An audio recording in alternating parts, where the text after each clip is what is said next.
Era para ser apenas um passeio comum, algo para distrair a cabeça depois de dias difíceis. Caminhava sem rumo, observando as vitrines e sentindo o cheiro do pão recém-assado vindo das padarias da rua. Foi então que notei uma pequena tenda roxa no final da calçada, coberta por panos bordados e penduricalhos metálicos. Uma placa discreta dizia: Leitura espiritual. Descubra o que o destino guarda para você. Algo dentro de mim hesitou, mas minha curiosidade falou mais alto. Entrei sem saber que aquela decisão mudaria minha vida para sempre. O interior da tenda era mais acolhedor do que eu imaginava. Havia incensos queimando, uma mesa redonda coberta por um pano vermelho escuro e uma cadeira vazia à minha frente. O vidente era um homem de meia idade, com olhos profundos e uma voz serena que contrastava com o mistério do ambiente. Sem que eu dissesse qualquer coisa, ele começou a falar de mim como se me conhecesse. Disse meu nome, descreveu minha relação com minha família e mencionou um vazio que crescia dentro de mim há anos. Fiquei paralisada, sem entender como ele sabia tanto. Foi quando ele disse, com firmeza: Você foi traída por sangue do seu sangue. Seu nome foi apagado de onde deveria brilhar. Senti um calafrio percorrer minha espinha, e o ar pareceu desaparecer por um instante. O vidente explicou que meus irmãos haviam se unido para me tirar da herança da família, escondendo tudo por trás de sorrisos falsos e abraços vazios. A princípio, achei absurdo. Aquilo não podia ser verdade. Mas havia algo na forma como ele falava que fazia meu coração acelerar. Algo me dizia que eu precisava ouvir até o fim. Tentei argumentar com ele, dizer que meus irmãos jamais fariam algo assim. Fomos criados juntos, dividimos o mesmo teto, os mesmos brinquedos e as mesmas dores. Mas ele apenas me olhou com um ar de compaixão, como quem lamentava me contar aquilo. Você sempre foi a mais inocente, a mais generosa.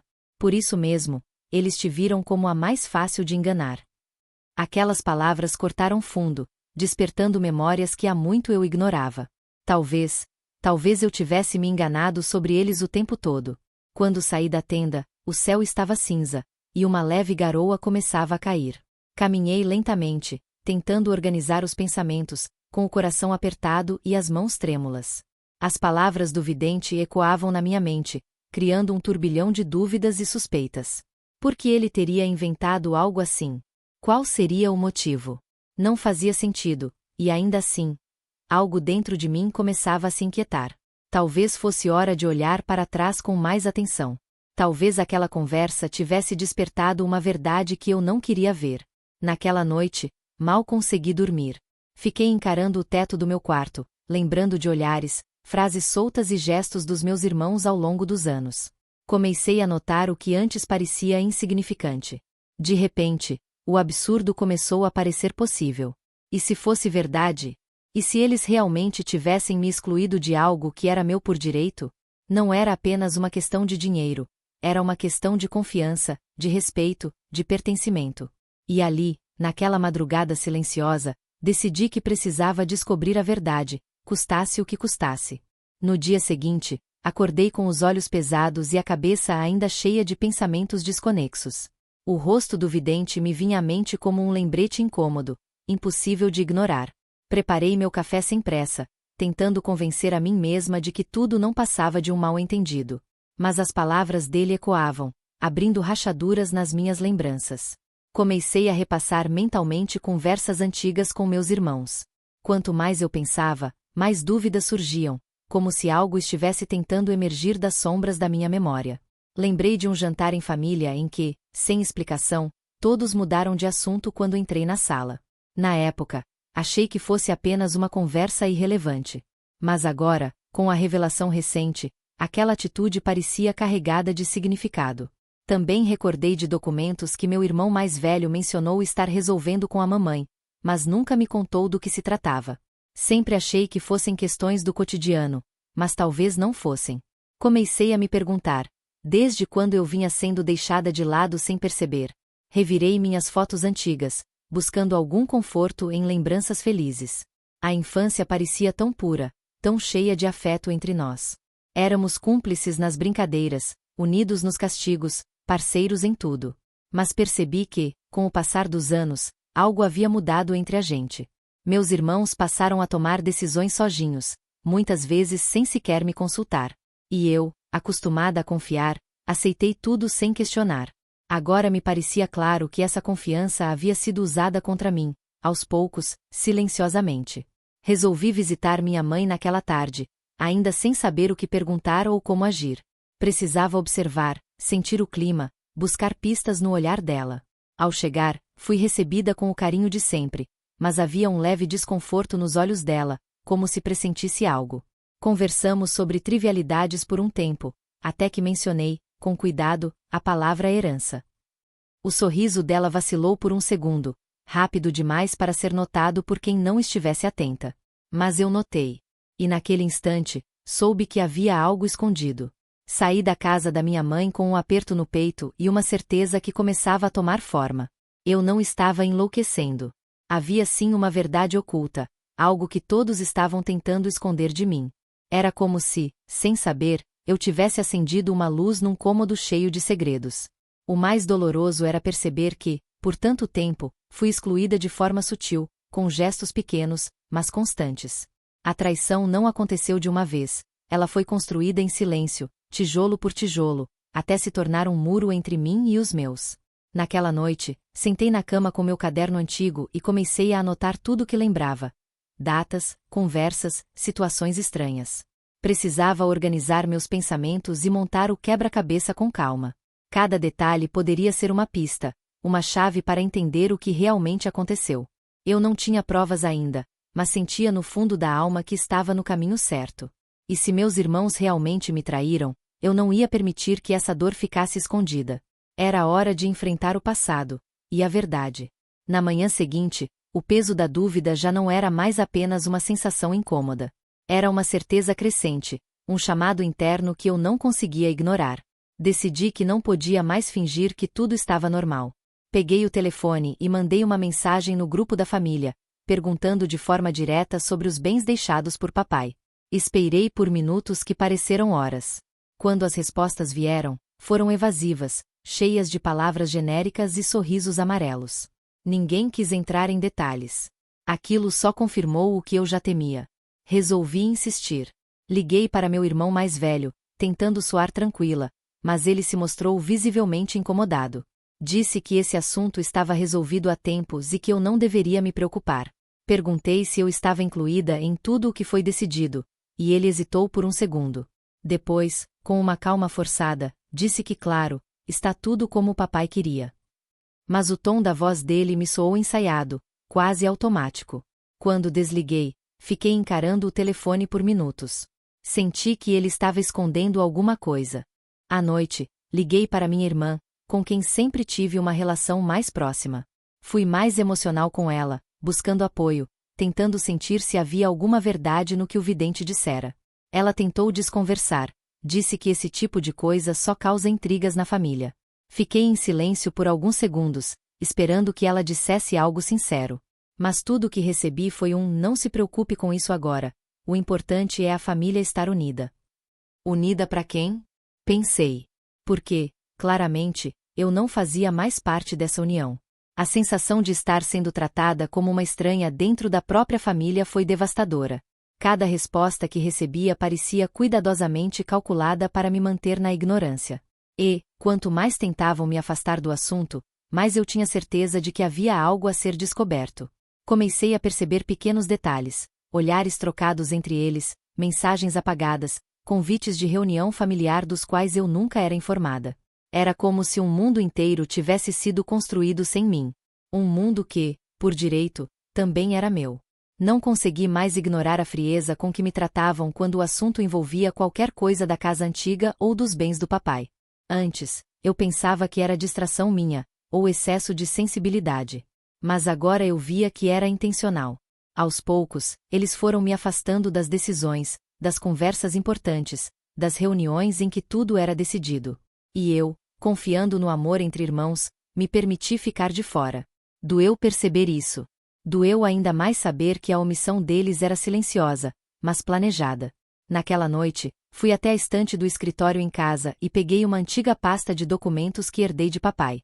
Nunca havia mexido nela com atenção, mas agora tudo era diferente. Fiquei horas ali, examinando papéis, rabiscos, bilhetes guardados. Não encontrei o que procurava, mas senti que aquele era o caminho. O silêncio da casa contrastava com o barulho dentro da minha cabeça. Eu sabia que, dali em diante, nada mais seria como antes. Estava disposta a ir até o fim. E mesmo que doesse, eu preferia enfrentar a dor da verdade do que continuar vivendo sob uma mentira. Nos dias seguintes, minha rotina se transformou completamente. O que antes era apenas desconfiança agora se tornava uma investigação pessoal. Acordava cedo, vasculhava gavetas, pastas antigas, arquivos digitais esquecidos.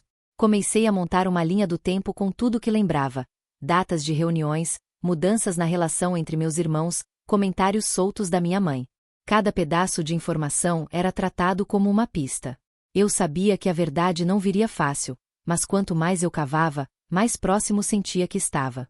Conversei com uma tia distante, alguém que sempre teve um olhar atento para os bastidores da família. Ela me ouviu com paciência e, aos poucos, foi se abrindo. Disse que realmente havia notado uma movimentação estranha após a morte do papai. Lembrou que meus irmãos passaram semanas indo a reuniões com o advogado, mas que nunca comentavam o motivo. Ela chegou a perguntar uma vez, mas recebeu apenas um sorriso vago como resposta. Quando me contou isso, senti o coração disparar. Aquelas peças começavam a se encaixar. Fui atrás de um amigo do meu pai, um senhor que costumava cuidar de alguns negócios da família.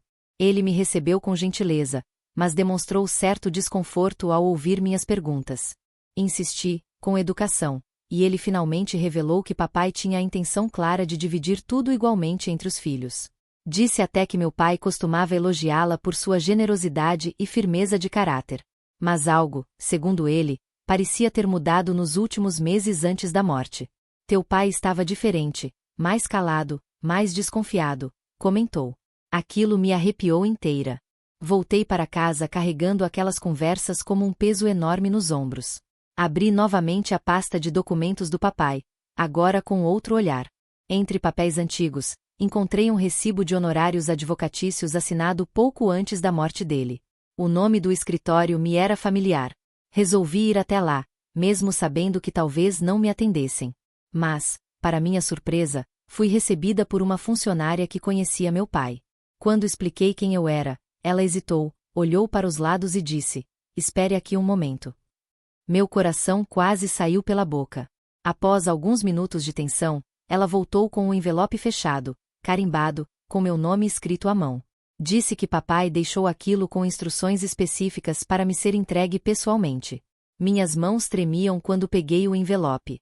Voltei para o carro, sentei no banco do motorista e abri lentamente. Lá dentro havia uma carta escrita por ele.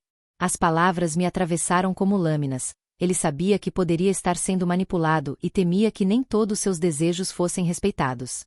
Pediu que eu não deixasse nada sem resposta. Chorando, percebi que ele tentou me proteger até o fim. Naquela noite, reli a carta dezenas de vezes. As palavras do meu pai eram claras, mesmo nas entrelinhas. Ele queria justiça, mesmo que já não estivesse mais ali para garantir isso pessoalmente. Com a carta em mãos e as conversas recentes ecoando na minha mente, percebi que a traição dos meus irmãos não era mais apenas uma suspeita, era um fato. E agora eu tinha provas. O caminho seria difícil, mas eu não estava mais sozinha. Papai havia deixado um fio de esperança, e eu iria segui-lo até o fim, por mim e por tudo que ele acreditava. Na manhã seguinte, acordei com uma mistura de raiva e determinação. A carta do meu pai não deixava dúvidas de que algo grave havia acontecido. Peguei o envelope e fui direto ao cartório onde ele costumava registrar seus documentos. Apresentei minha identidade, mostrei a carta e pedi para verificar o testamento registrado em nome dele. O atendente, educado mas cauteloso, disse que levaria algum tempo. Aguardei sentada, com as mãos geladas e o coração apertado. Eu sabia que, a partir dali, não haveria mais volta. Depois de alguns minutos, ele voltou com duas versões do documento. Uma registrada anos antes, outra muito mais recente, poucos meses antes da morte do papai. Pedi para ver ambas. Quando li a primeira, senti um alívio. Meu nome estava lá, em pé de igualdade com os dos meus irmãos. Mas ao ler a segunda, senti um choque tão forte que tive que conter as lágrimas. Meu nome simplesmente não existia mais. Era como se eu nunca tivesse feito parte da família. Um apagamento cruel, frio e calculado. Minha mão tremia enquanto segurava aquelas folhas. Pedi uma cópia autenticada dos 2 documentos e saí do cartório sem conseguir respirar direito. Andei por algumas quadras até encontrar um banco de praça, onde sentei e chorei silenciosamente. Tudo aquilo era real. Meus irmãos haviam alterado o testamento, com ou sem o pleno conhecimento do papai, e me deixado de fora.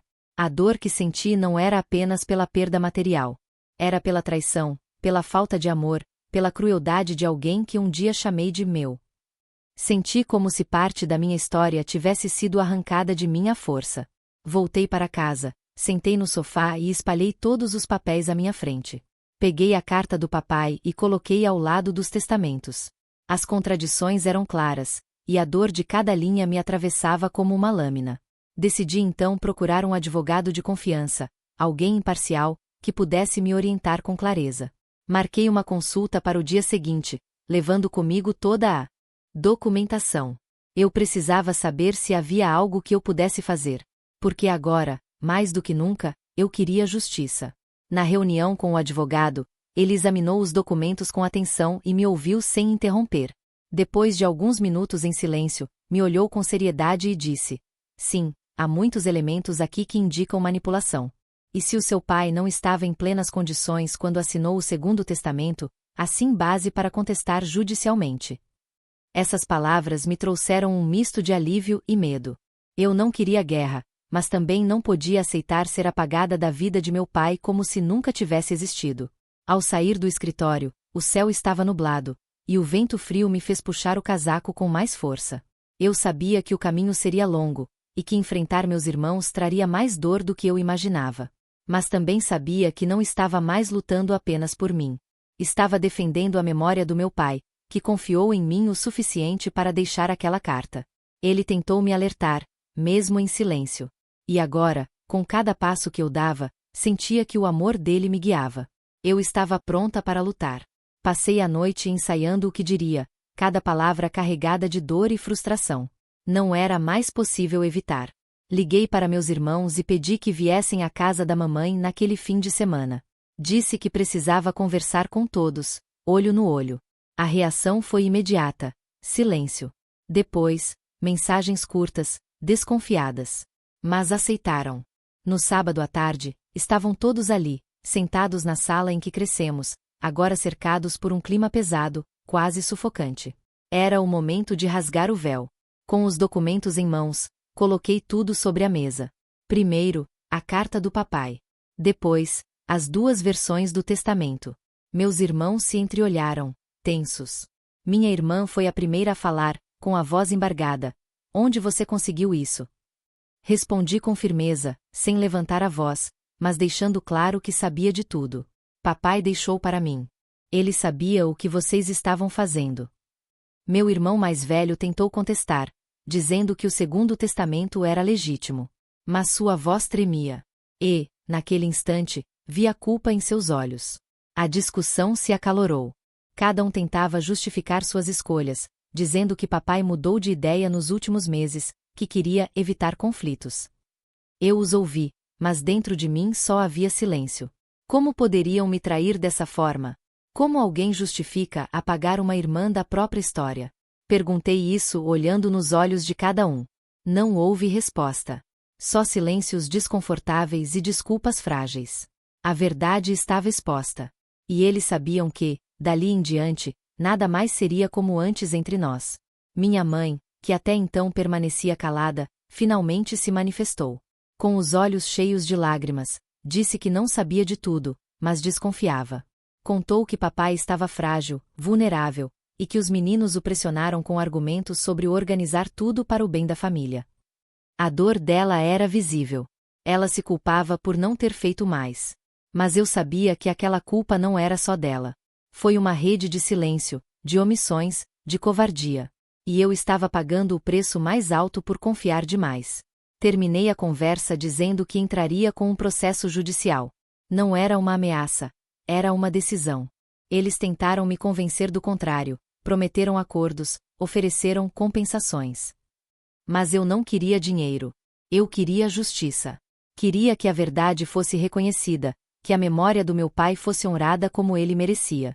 Saí daquela casa com o peito em chamas, mas com a cabeça erguida. Pela primeira vez, eu não era mais a irmã ingênua.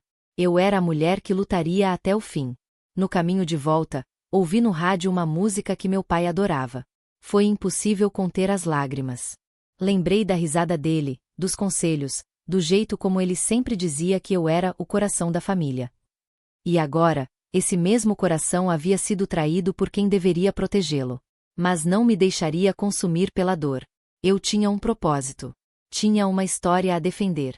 E mesmo que o sangue que nos unia tivesse se transformado em veneno, eu seguiria em frente. Porque minha verdade era mais forte do que qualquer mentira. No início da semana seguinte, entrei oficialmente com o processo. Meu advogado protocolou todos os documentos, os 2 testamentos, a carta do meu pai e os depoimentos que consegui reunir. A ação judicial visava a anulação da segunda versão do testamento, baseada em manipulação e em provável incapacidade emocional do meu pai no período em que foi assinado. Senti um frio no estômago ao assinar os papéis. Era real. Estava comprando uma briga com minha própria família. Mas era também um ato de amor a mim mesma, e a ele. A repercussão foi imediata. Meus irmãos cortaram contato comigo. Mensagens secas, ligações não atendidas, e até postagens indiretas nas redes sociais. Parte da família ficou contra mim, achando que eu estava mexendo com o que já estava resolvido. Doeu ser apontada como a ingrata, a rebelde, a problemática. Mas eu já não me importava com as aparências. Preferia a solidão da verdade do que o conforto da hipocrisia. Aprendi da forma mais dura que família também pode ferir, e que silêncio não é sinônimo de paz. Durante o processo, precisei reviver momentos difíceis. Tive que expor detalhes íntimos, contar episódios que me fizeram mal, relembrar o comportamento suspeito dos meus irmãos nos últimos anos. Cada audiência era um peso, cada depoimento uma ferida aberta. Mas também era uma forma de me libertar. Aos poucos, fui compreendendo o quanto me calei ao longo da vida, sempre tentando agradar, sempre evitando conflitos. Agora, eu estava me reerguendo como mulher, como filha e como herdeira de uma história que era minha por direito. Em meio a tudo isso, algumas pessoas se aproximaram com carinho e apoio. Uma prima distante me ligou, dizendo que sempre achou estranho o afastamento dos meus irmãos em relação a mim. Uma antiga amiga da família escreveu uma carta de apoio, contando que papai sempre falava de mim com orgulho. Esses gestos, mesmo pequenos, foram como bálsamos no meio da tempestade. Descobri que, mesmo nos momentos mais escuros, há luzes que se acendem. E que, às vezes, é fora da família que encontramos nosso verdadeiro amparo. Depois de meses de batalhas legais, finalmente o juiz marcou a audiência final. Estava nervosa, mas confiante. Meu advogado fez uma argumentação firme, clara e respeitosa. A carta do meu pai, lida em voz alta diante de todos, emocionou até mesmo o juiz. Vi meus irmãos com os rostos fechados, sem coragem de me encarar. Aquilo doeu, mas também me deu forças. Eu não desejava vingança, só queria que a verdade prevalecesse. E ali, diante de todos, tive certeza de que papai estaria orgulhoso de mim. Dias depois, recebi a notícia. O juiz considerou válida a contestação e decidiu pela reabertura da partilha com base no primeiro testamento. Meu nome foi restituído, meu direito reconhecido. Chorei como há muito tempo não chorava, mas dessa vez, de alívio. Não se tratava mais de dinheiro, e sim de dignidade. Eu não fui esquecida. Eu não fui descartada. Eu existia, e agora minha existência estava registrada de forma justa. A dor da traição não desapareceu, mas algo dentro de mim finalmente encontrou paz. Depois da decisão judicial, a sensação que me dominava era de alívio, mas também de exaustão. Foram meses de dor, silêncio e confronto. Agora que tudo estava resolvido, olhei para mim mesma com outros olhos. Eu não era mais a mulher que um dia aceitou tudo calada, confiando cegamente nas intenções dos outros. Eu havia lutado, enfrentado minha própria família e, mais do que isso, enfrentado meus medos. E ali, no meio dos escombros emocionais deixados pela traição, comecei a reconstruir minha vida, tijolo por tijolo. Com parte da herança reconhecida, decidi fazer algo simbólico. Reformei a casa antiga do meu pai. Não para morar, mas para preservar a memória dele do jeito que merecia. Cada detalhe da reforma foi pensado com carinho, respeitando os gostos e lembranças que ele deixou. Entendi que aquilo não era apenas sobre bens materiais, era sobre pertencimento, raízes, história.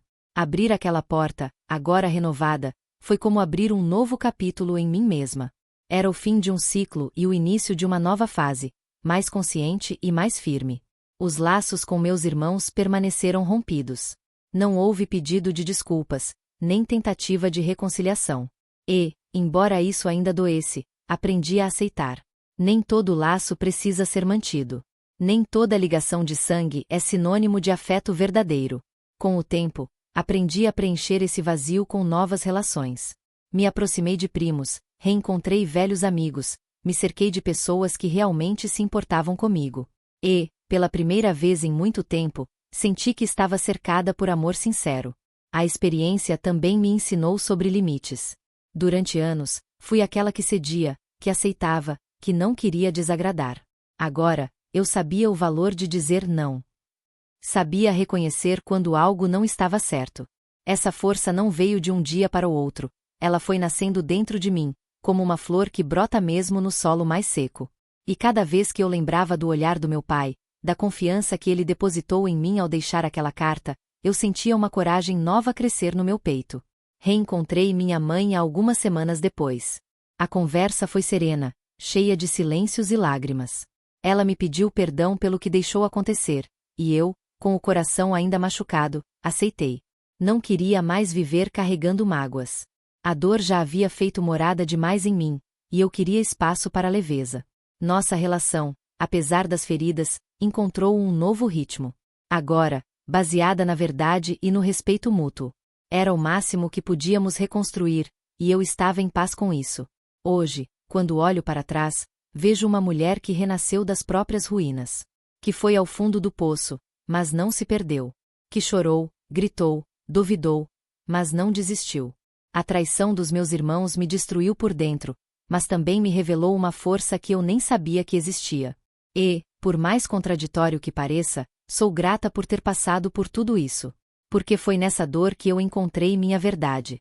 E agora, com a cabeça erguida e o coração inteiro, sigo em frente, com dignidade, com coragem e com a certeza de que sou muito mais do que tentaram apagar.